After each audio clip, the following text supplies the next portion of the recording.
mendahulukan hadis Nabi, sabda Nabi daripada perasaan. Saya tidak berani mengatakan ayah Nabi di surga. Saya enggak berani. Nabi bilang di neraka. Apakah saya bantah Rasulullah SAW? Saya enggak berani. Kalau anda punya dalil ayah Nabi di surga, saya akan mengatakan. Saya ikuti, karena ini masalah gaib. Saya akan ikuti apa yang diucapkan Nabi. Datangkan dalil yang sahih bahwasanya ayah Nabi di surga. Apa susahnya bagi saya mengatakan ayah Nabi di surga?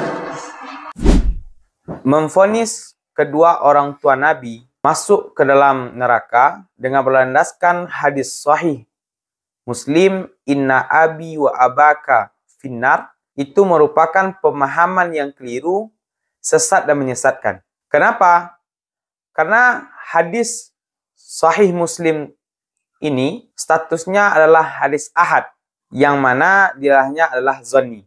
Sedangkan Allah di dalam surah Al-Isra ayat 15 berfirman, wa ma kunna mu'adzibina hatta nab'atsa rasulah. Dan tidak adalah kami mengazab seseorang sehingga diutusnya seorang rasul. Ayat ini dijelaskan oleh Al-Imam Al-Qurtubi dalam tafsir beliau. Ayat ini merupakan dalil bahwa tetapnya hukum syarak itu dengan diutusnya rasul, tidak dengan akal, sebagaimana yang diyakini oleh orang-orang Mu'tazilah. Berdasarkan penafsiran Imam Al-Qurtubi ini, maka orang-orang yang hidup sebelum diutusnya seorang rasul itu tidak dibebankan dengan hukum syarak, sehingga mereka bisa diazab karena melanggar hukum syarak.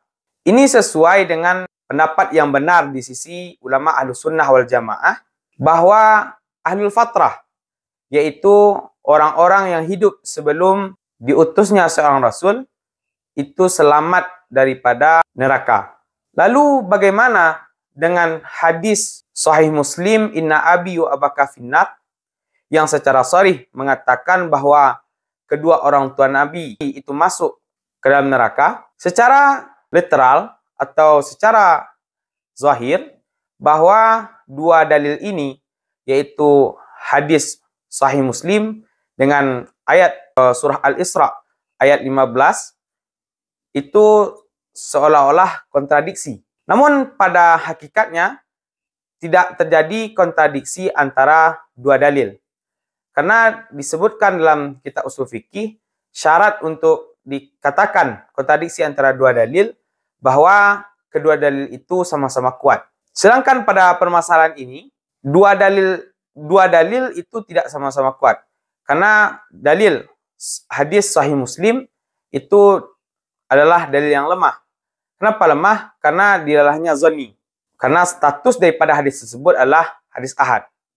Sedangkan ayat Al-Quran, surah Al-Isra ayat 15, itu dalil yang kuat karena dilalahnya qat'i, dikarenakan dia suatu yang mutawatir.